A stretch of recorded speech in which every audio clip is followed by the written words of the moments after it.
ngoko nebunyanisweni sihlangene nezinto uma sigqibelana ubonana kunyaka ophelileyo eFalse Bay izinto sigagene nazo kodwa ngoba wethu uThixo ubona apho singaboni khona saphinda sakhona kule ndawo sindulule inkonzo ke ngelaculo u278 Nkosi sihlangene kuyindlu yakho iza nawe sesingene ebusweni bakho inhliziyo zethu ziyakugulela kwanemiphefumulo yethu iyakukhangela ubuncoko bakho masibuve la kutyhila izwi lakho nawe masikuve xa iphela la verse yokugqibela mama uvice waseStellenbosch nyuke emdlezana uzosibuzela kuThixo obana senze kanjani ukuze inhliziyo yakhe yaneliseke mawusilungise thina abantu bakho sakubhubha singenise ezulwini lakho anyuke nayo umhlabeli sihlangene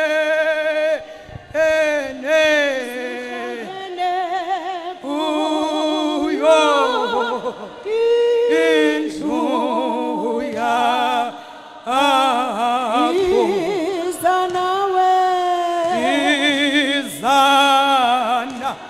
izana awese sesingene ebusweni bakho inhliziyo zethu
egameni loyise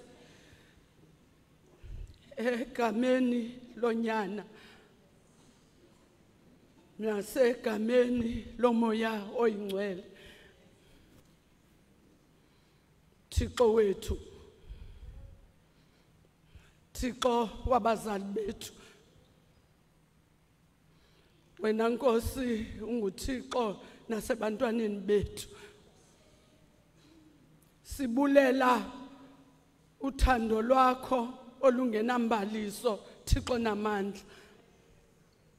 Ngoba Nkosi usithandile Thixo wethu. Singenzi kakuhle. Kunjanje Thixo namandla uthando lwakho alusufanelanga. Kodwa wena Nkosi wasuka wasenzela isimanga sokusithanda singaboni. Sibulela wena Thixo wethu namandla. Salibona uthando lwakho kwindlela sisuka kwisekethe zethu sazongena apha Thixo wethu. Usithandile Moya Oyingcwele. Wasithanda kumkani kakumkani sasigquduza endleleni. Ngoba wena ungulathixo ubizwa nazinzulu ngengxangxasi zazo. Ungulathixo mesiyolungileyo kubekwa ithemba kuwe sitsho sithuthuzeleke. Thixo wethu namandla silapha Thixo wethu ngoba uvumile okokuba masibe lapha. Bakhona abangekhoyo apha ngoba uthandile bangabikho apha. Asikho lapha Thixo wethu ngenxa yobulumko bethu, kodwa silapha ngenxa yenceba zakho.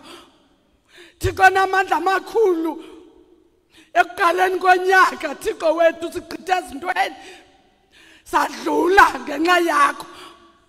Ngoku silapha Thixo namandla kule convention Thixo wethu yalonyaka ka-2024. Abantu abesinabo ngo-2023 abasekho apha ngoba kuthande wena.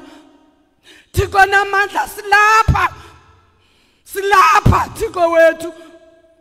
Sizongena le nkonzo Thixo namandla, inkonzo yokuvuthulula uthuli Thixo wethu. Kunjanje Thixo namandla amakhulu, yangathi sibhaqiwe Thixo namandla. Into yokokuba inyawo zinothuli. Sihamba endleleni Thixo wethu singcwelekile mesiyolungileyo. Kodwa Nkosi yam nansi inkonzo esithambisayo into yokokuba masivuthulule uthuli Thixo namandla. Sinethemba mesiyolungileyo ngokuma kukamama ukhethelo kule ndawo. Thixo wethu namandla uzawuthatha indawo njengoThixo mesiyolungileyo. Umsebenzise ngendlela ofuna umsebenzisa ngayo. Thixo wethu namandla kuyabekwa ngapha Thixo namandla kuba mhlawumbi mesiyolungileyo ezakwenza ngcono kunabanye abantu. Kodwa Nkosi yam ukhonjwe ngumnwe wakho. Thixo wethu namandla ungamphoxi. Ungahlekisi ngaye Thixo wethu. Ungahlekisi ngaye ezintshabeni. Lubuza utshaba uphi lo Thixo wakhe. Thixo wethu namandla menzise. Xa unongamenzisi Thixo wethu ingabe uzakwenzisa bani? Ngoba nguye ozoqhuba le nkonzo yokuvuthulula uthuli. NjengoThixo oncedayo, mncede Thixo wethu. Makanciphe yena, mawande wena. Kube ngathi lamini kwathiwa nantsi imvana kaThixo ethwala isuse sonke isono sehlabathi. Lo mntu uzayo mna andimelanga nokuchukumisa umtya wembadada zakhe. Makube njalo Moya Oyingcwele menzisa umasikali. Thixo wethu namandla amakhulu, mnika amandla, mnika ukomelela Thixo wethu. Makaqhubele nkonzo ibe nempumelelo ukuze xa siphuma apha sonke siphume sisithi kubo bonke oThixo asimbonanga uThixo ofana naye ngoku kude kube ngunaphakade. Nkosi ndithembe wena, mandingaze ndidaniswe.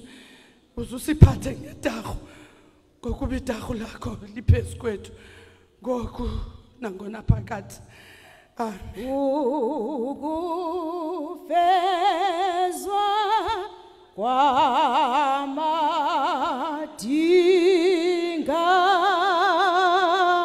sikulindele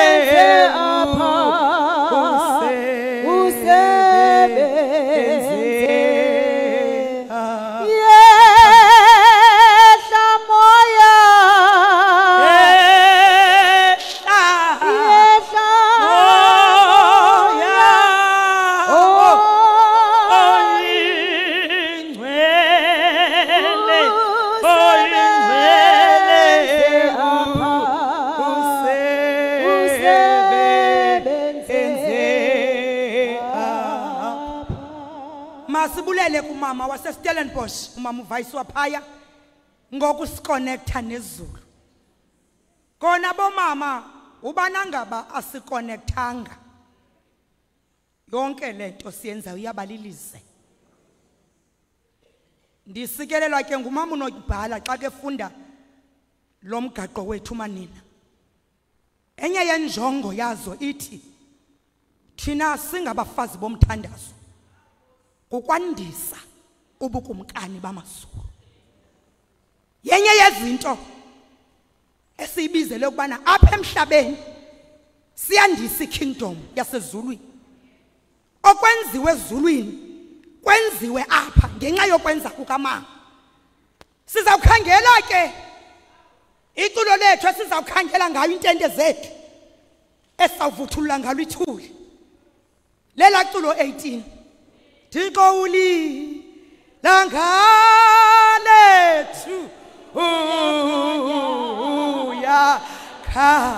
uyakhanya phezu ukwethu umphefumlo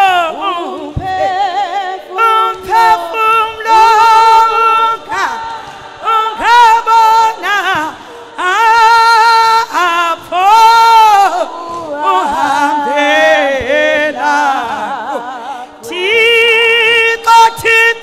Thixo owenu ulikhakha lethu asoyi kintaba sonke siya songwa sivuthulula uthuli bomama onwa baku ewa siphatha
siyabonga somandla. Nebengakho senzeleyo. Ngoba sibizwe ngoba singabantwana bakaThixo.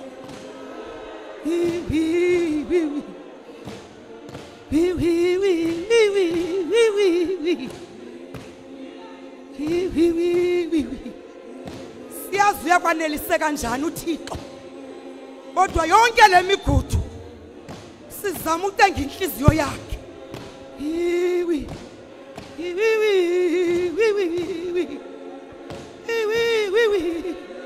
Oh, so much.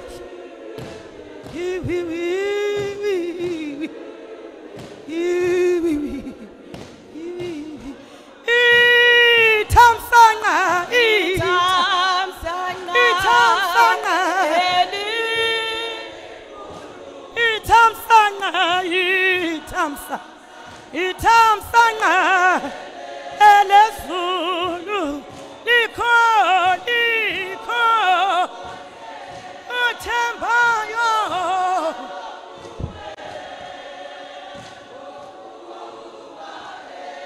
ethandwa uwe amen.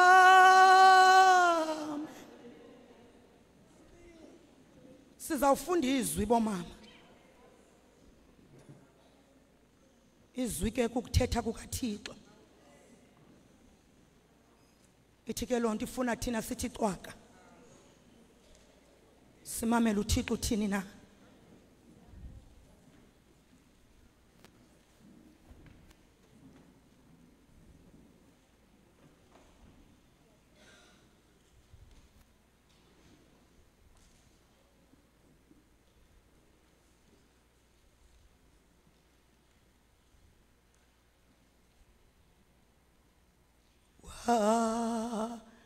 Thuku seba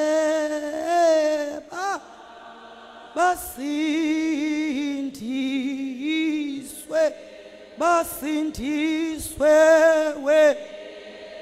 wenza ngezibele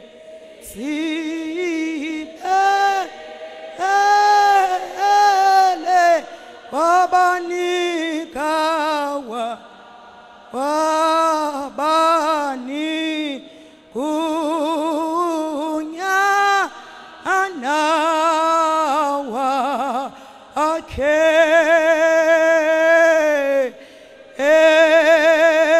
ezeku kubafe ela nikhona bomama Isaiah 43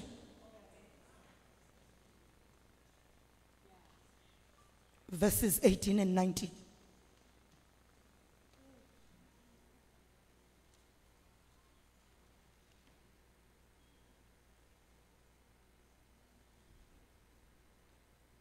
Wathi kaIsaya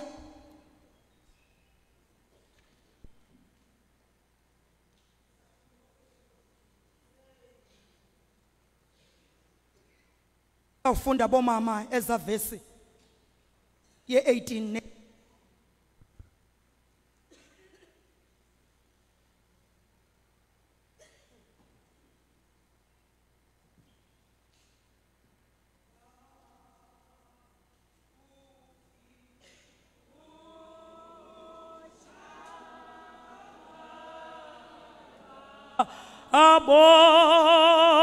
abolwa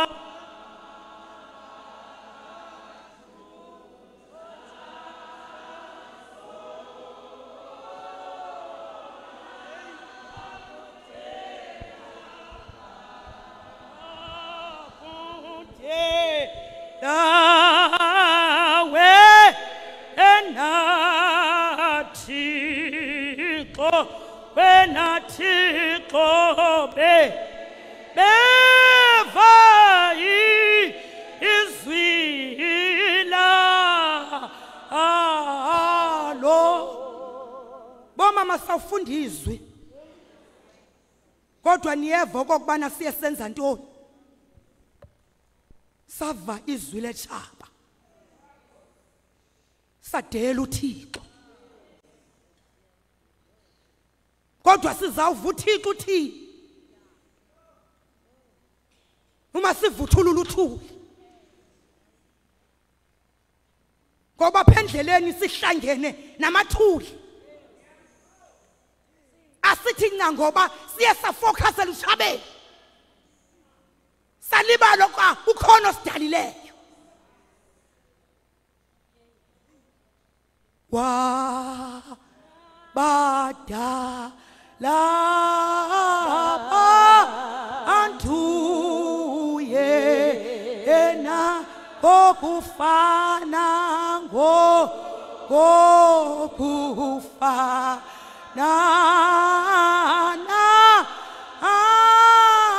awe wabanika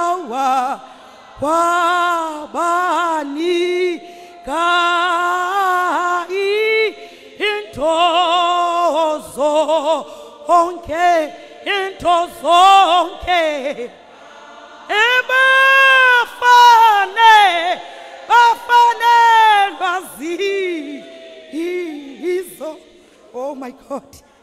Bomama elowo nalowo wathi xa yemnika into waqiniseka ukubana this thing is okay for umama uKhetheke.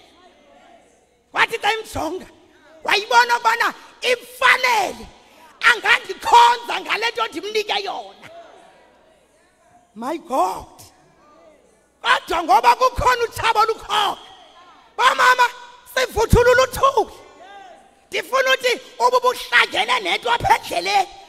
Uthi xa ugoduka ngecawe begqibile abantwana bakaThixo uthethe. Uthi uThixo undinike into ndafanelwa yiyo. Una convention uzoyilanda noba uthi uSathana uyixuthile. Kodwa wena umamela uThixo uthi. Kodwa ngoku sivuthulula uthuli konje sizova the speakers ezizayo uba sithini na lubuthuli sususile. Ngoba sizuva ubuthuli lusagcwele kuthi. Kodwa namhlanje funeka lusukile sizova uThixo uthini na. Uthi ukuthi musana ukukhumbula izinto zangaphambili. Ningazikhathaleli. Sho verse 18. Nezamandulo. Uthi 19. Yabona ndiyakwenza into entsha. Bomama nikhona. Uthi uThixo ndiza kwenza into entsha. U18 uthi kodwa ningakhathaleli izinto nikhumbula into zamandulo. Sakwenza into entsha intshule ngoku. Anikuyazi na. Inene ndiyakwenza indlela entlango nemilambo enkangala. Lilizwi lenkoseli malisikelwe izindlebe ezidlileyo ngoku kude kube ngunaphakade. Amen. Mama uDiphi wami besendibulisile. Kodwa phansi kwalomgomo wakho ngonqumbana yasesithili seCape of Good Hope. Wathi xa uhlala uzokuhlangana lamanina. Wabona kokubana mawuthini na kubo umgomo okuzawuqangathwa phezukwawo. Wathi giving life to life through God's language of love. Bomama amen. Nikhona endlini. Ndisikelelwe kwemama uDiphi. Sesi scripture sisonke uba siqala phanga senhla. Zenifunde bomama xa nifike ezindlini. Nisiqale kwaphaya ku verse 1. uYehova uThixo apha uphoqwe ngumuntu wakhe bemthembile. Uphoqwa luhlanga lwakwaSirayeli. Luthaphe kuhambeni boma. Luhlangana nezinto apha endleleni. Lwalibalo kokubana belusuka phi na noThixo. Bathi xa besiva ubunzima wahlangana nabo uThixo abantu bakhe sebenqula izithixo. Bezimisela babo Thixo. Balibalo kokubana bavela phi na noThixo. Ngoba bomama njengathi ngoba apha endleleni into zininzi. As much as banuyazi obana wahlangana phi na noThixo wakwenzela ntoni. Kodwa endleleni kukhona into ezihlangana nazo. Uvo kokubana lena Nkosi yami andikwazi nokunyakaza. Uzibone sowuphelelwe ngamandla umlibala uThixo. Wenza izinto uThixo angangqinelaniyo nazo. Ngoku uva oluhlanga disconnected kuye. Bomama uThixo ukhangela uIsraelite akamfumani ngoba ubhizi zezinye ibusiness zezinye inhlanga. Ulibele isiko lakho wakho. Ngoba lalikhona isiko kwenziwa ngalo kwaThixo kodwa wabona indlela ezimfutshane. Thixo xa emjonga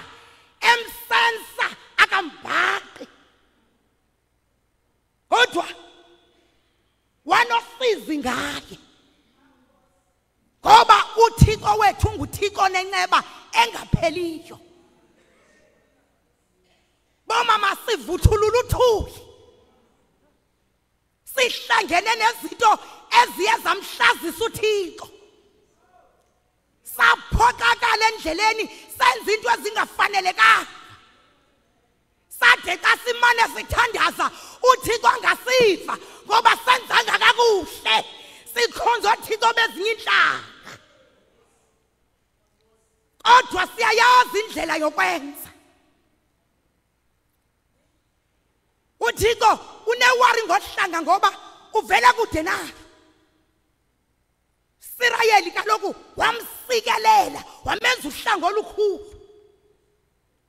Sithi xa siqala esisifundo pha kuThaphu kuverse 1, sithi uba ebona abantu bakhe kokubana banqaxile kuye, uthi utsho uThixo wakho Yakobi umdali wakho, uthi njengoba usenza kanjena mna kodwa ndingumdali wakho ndakusikelela. Khumbula bana uThixo uhlangana phi na noYakobi emveni koba ezamazamene nesithunywa ubusuku bonke. Athi xa kuza kusa athi sithi isithunywa ndindulule ngoba kuyasa. Yakobi ubambene naso uthi andinakundulula ungandisikelelanga.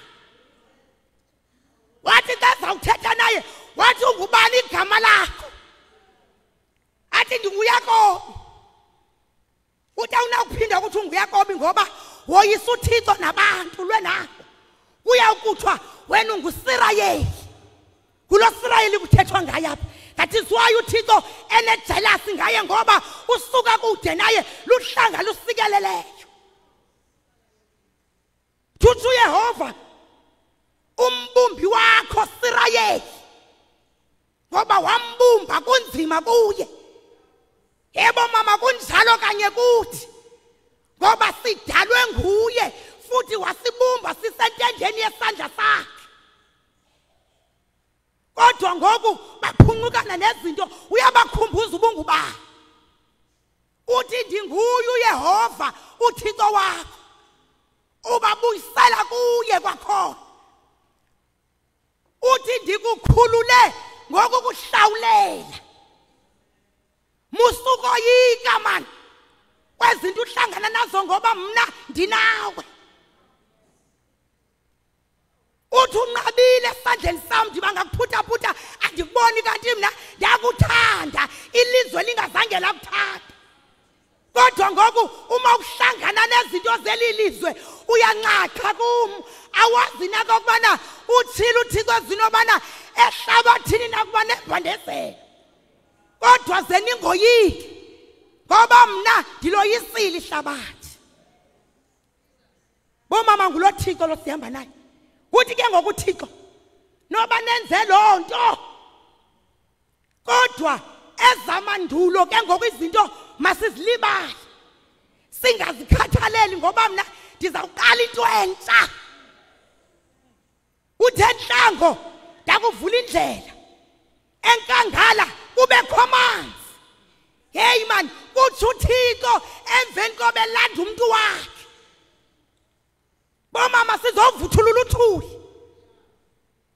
Funa ukuthi kunemva kwemini noba bekwenzeke ntoni na kuwe kodwa namhlanje uthi uThixo uzawuqala into entsha. Ubuyiqondo kokubana ayinakwenzeka kodwa namhlanje uthi uThixo izakwenzeka. Kodwa izakwenzeka only if silibele zamandulo. Bomama singahlali kwipast ngoba uba sihleli kwipast uThixo akazukwazi usebenza ngathi. Kodwa uba silibele utsho namhlanje xa uqala lo convention bomama ubana masilibale zamandulo singazikhathaleli ngoba yena uThixo uthi uzawuqala into entsha. Enhlango ngoba ubakho amanzi abo bengathi soze kubekho amanzi kuvuleka indlela apho kungena kuvuleka zindlela khona. Kutsho lo Thixo simkhonzayo ngoba lona uThixo sihamba naye unenceba engapheliyo okungenzeki ebantwini kodwa kuye kuyenzeka uthi namhlanje lokubana ngaba ubusokucinga ukwenjani kona kodwa libala konke Thixo uzawuqala into entsha namhlanje uqamba lomhlabelelo uthi kubo bonke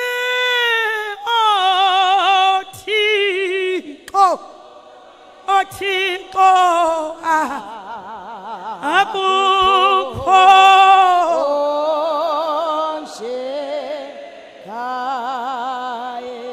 onjengaye kuba ineba sakhe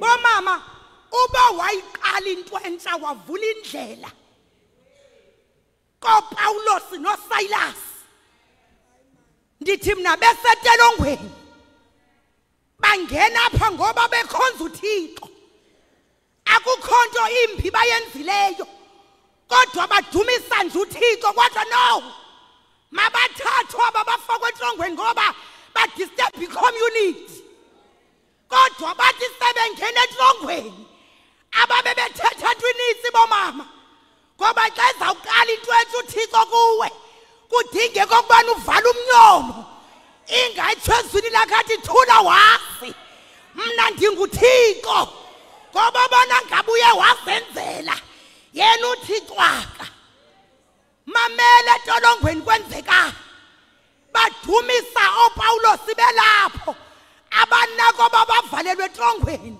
ngoba noba singena kweyiphi kona kodwa kuvuka umhlabelelo athi uncandweni xa ehlabelela dumise njalo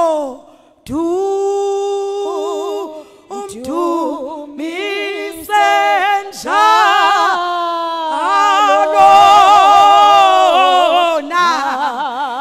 nasehluphekweni umdumise njalo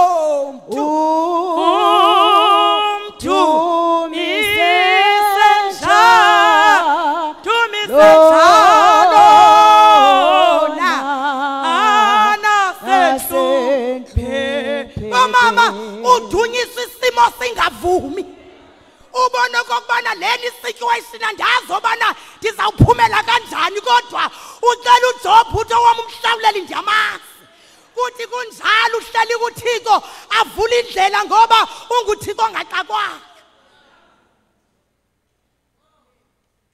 akuyiwe kanini singoyikiswa nguSathane masimeni kulwela ivangeli lilona linamandla ukodlula yonke into xa singena kulo convention ka2024 khizamani yonke into vuthulule lento ukubambezelayo wenza ubani uzive noba uyathandaza ebusuku awuconnect uphele esithubeni noba uyahlabelela uva ingathi usebukhoneni susa lonke lonto ngoba uSathana umise lento yakhe ngoba efuneka Thixo ingaveli noba ungene kwayiphi imeko sukujonga emekweni yemani icela lomfazi womshumanekazi siyandisikelela istory salo mama ngoba ngelixesha kumane kufika uElisha endlini yakhe wathi cwaka wamane elungiselela ngoba singamanina walonto kodwa wayothetha nomyeni wakhe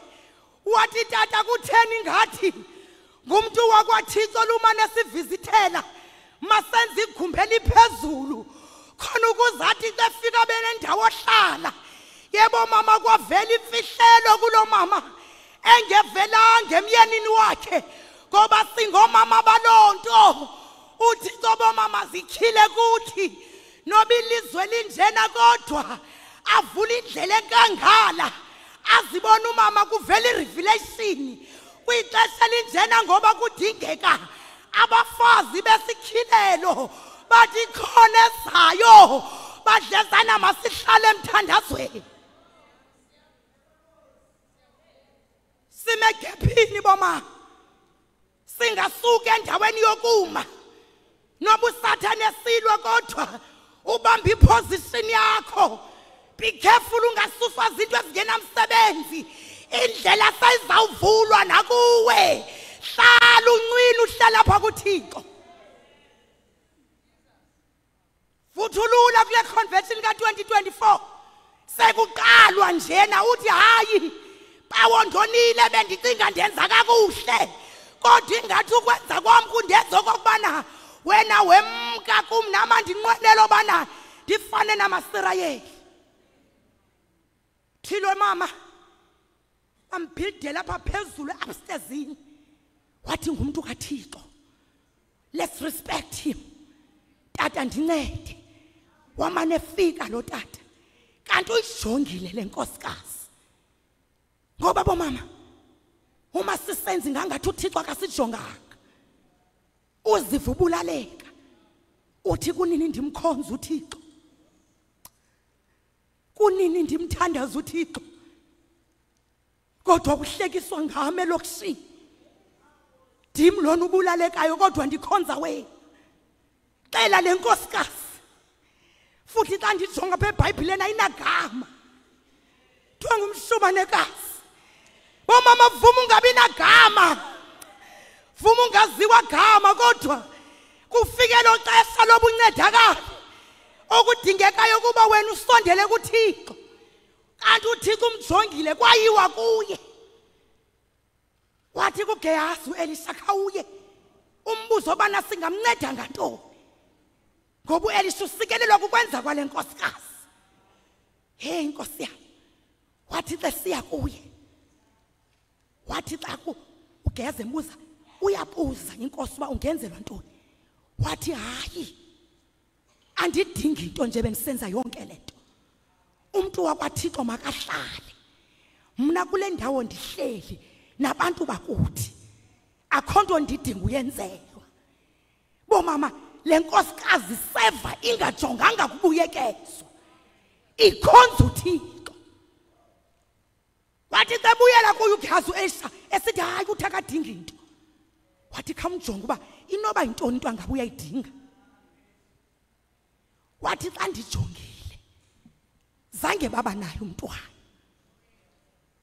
Kodwa sebebadala ngoku.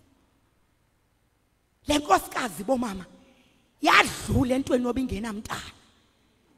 Yayi accept isituation yobana mina ndizuba naye umntana. Kodwa ukungabi namntana kwami ayikuthi andizumkhonza uThixo. Thixo wavula indlela enkangaka. Kwathi sekuthi umdala kana ukwazi uba nomntana. Kodwa ngokwenza kwakhe Thixo wasikeleleka. Wabizwa. Kwathiwa ngelixesha kunyako zayo uzabe uphethe usana. Sikhonza uThixo njalo boma. Ngoyikiswa izinto zelilizwe. Noba ingathi uyastruglisha kodwa thina masikwenze masihlale kuThixo ngoba ngexesha lililo nakuwe indlela izawuvulwa enkangala uba yakhe yavulwa kumshumanekazi. Kodwa thina okudingekayo kukuhlala kuye uThixo ngalo lonke ixesha lokudla kwethu bomi. Sihlale siyazi okubana families zethu ibandla liphela lijonge bafazini ngoba we are the backbones. Bakulika ubangaba kuye koyisakala thina sasuke endaweni yokuma ithetha ukuthi zonke izinto azizukwenzeka kakuhle. Ngalo mazwi banini asilibale ngezamandulo singene kulo convention sigabadule sivuthulula lothuli. Thixo sithi kasiphuma apha siyazobana ezimpilweni zethu uzawutyala into entsha. Angalo uzawuvula indlela enhlango kubekho amanzi. Asincede ukuthi noba uSathane becinga kuphelile ngathi kanti kuqale into entsha empilweni yethu. Ngalo mazwi ke manina asingeneni nakungqungquthela sekuzawungena abantu bethetha sisuse konke okusenza oba singahlangani naye. Siyazi obana yena unguThixo nika impendulo ngexesha elifanelekileyo kodwa udinga okokubana sijule kuye sibe nokholo olukhulu olufana nalomshumanekazi ngoYesu Kristu inkosi yethu egameni lo isegameni lonyana nasegameni lomoya oyingcwele amen. Asizawuthandaza bomama elaculo lapha ekhaya u14 Thixo kunangqaleko Thixo kunangqibeko ukho endaweni zonke ukho ngamaxesha onke phaya ezinkwekhwezini ukho wena ezulwini wabukade selukhona xa zingekhabikho zona zoda zigqibeke zonke kuthi chabalala konke kodwa wena uzabe usahleli kodwa wena uzabe ungapheli lithi xa liphela sonke bomama senzeni the chaotic prayer sicela uThixo kokubana sivuthulule uthuli sizongena kulo convention silula siyazobana unguThixo ivulayo indlela kodwa masilibale ngezinto ezilule ngoba wethu uThixo uzasinceda ngalo mazwi ke bomama makaphakamela lumhlabela iculo sithandaze sonke. Thixo aku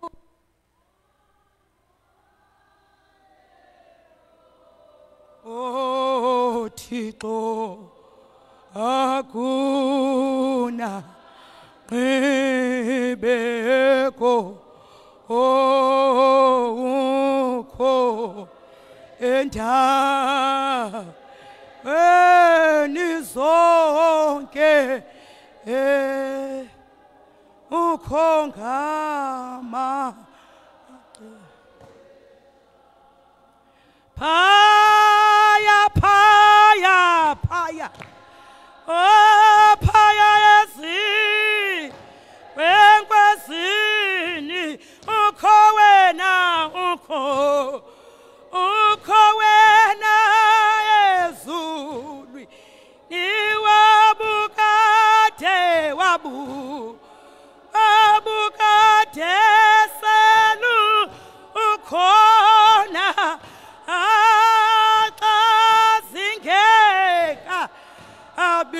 Abikhoso soda zoda zoda siqhibeke sonke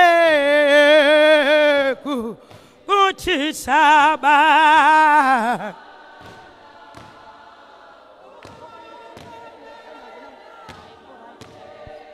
ube wena unga ube wena usa soda zoda oh soma siqhibekezo kuthi chaba kuthi uthi chaba alakho ube wena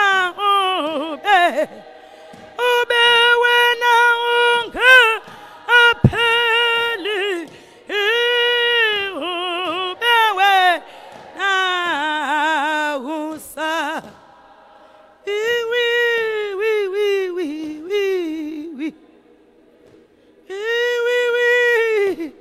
oh bawo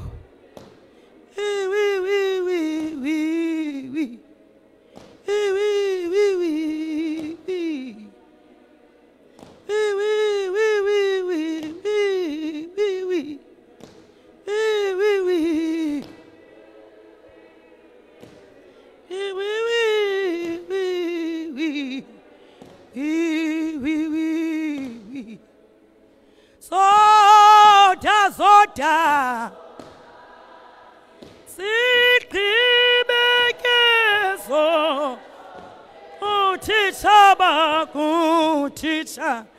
uthi chaba alakho ube wena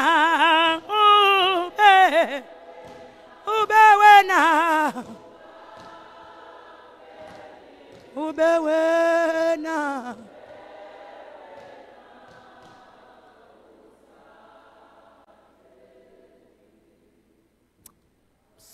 siyathandaza sonke bomama bawo wethu oyingcwele bawo wethu onamandla onke Thixo wethu omhle kangakanana wena uyinzulu yemfihlakalo, uyinzulu yesimanga.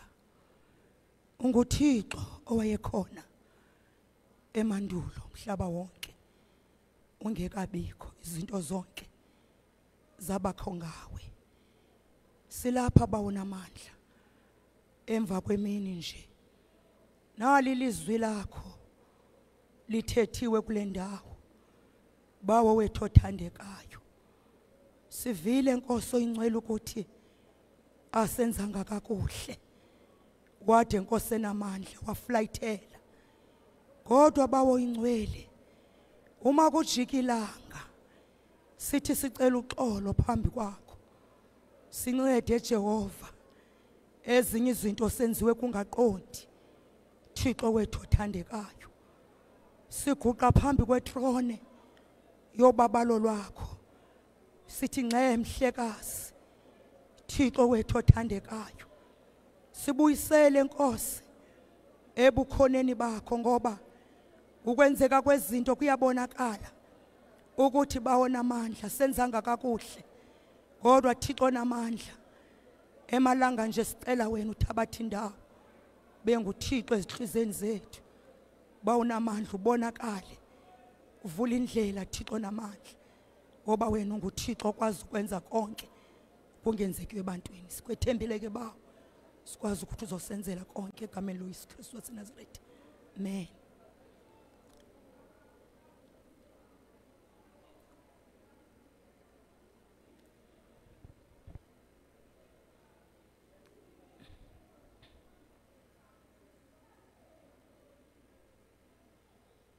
Oh yes.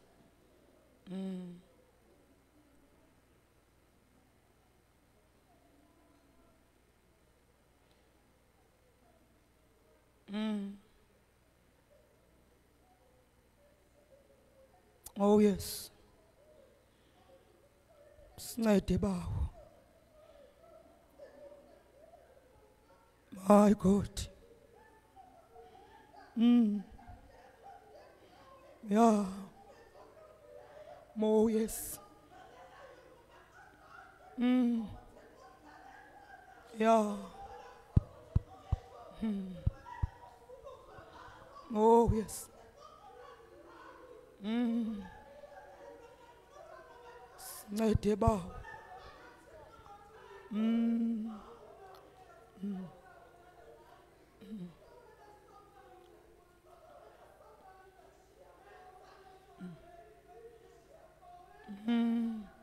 Oh yes.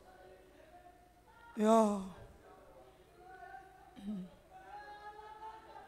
Oh yes. My God. Yeah. Oh Jesus. Qala into entsha bawo.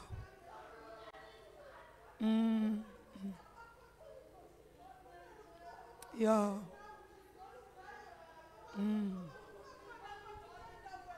Oh yes.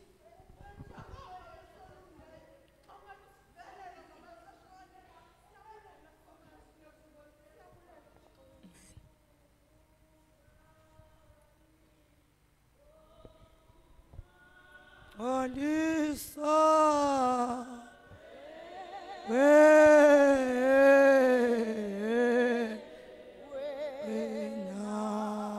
Kristu. Oh.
kumkani.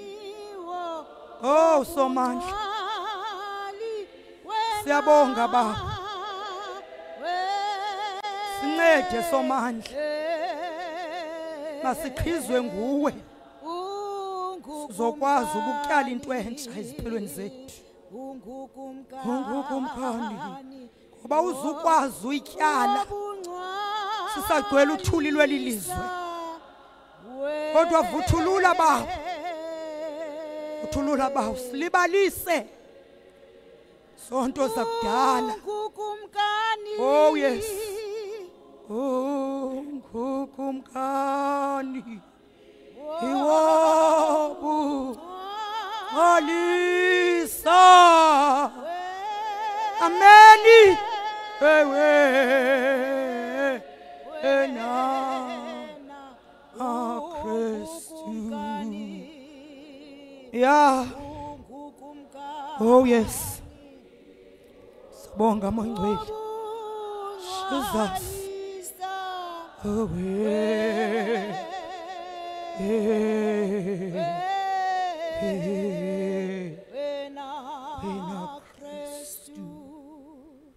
siyabulela bomama, Thixo uyivule imithandazo yethu, sinawukwazi obana sishiye indawo zethu sizowuncina kule ndawo kanti uThixo akazi usiva.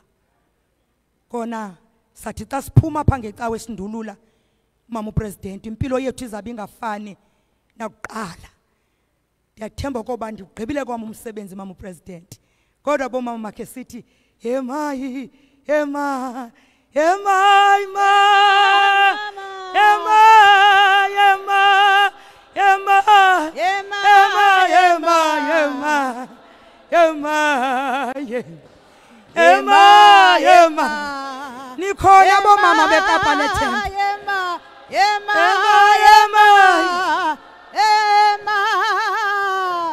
yema yema oh yema yema yema yema yema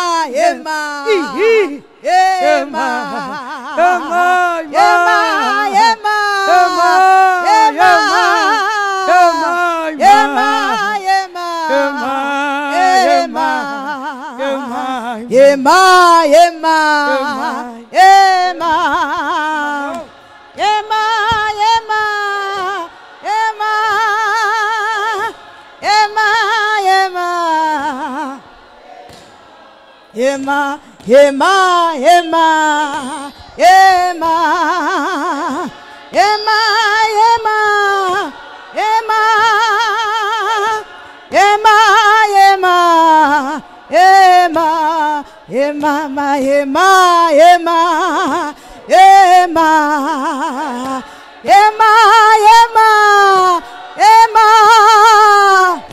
yema yema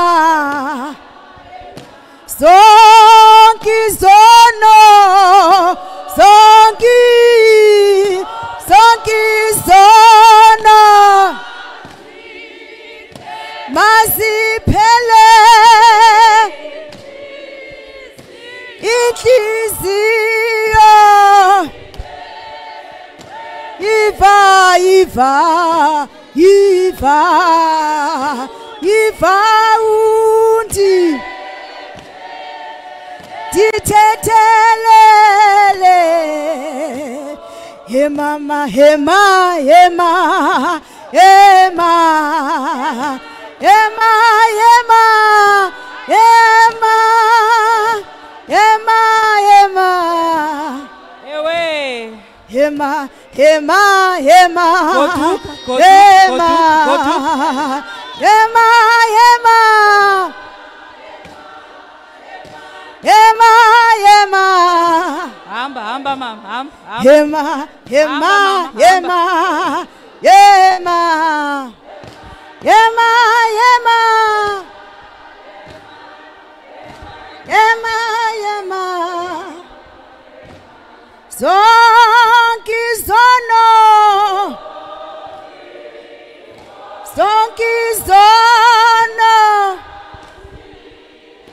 maziphele inhliziyo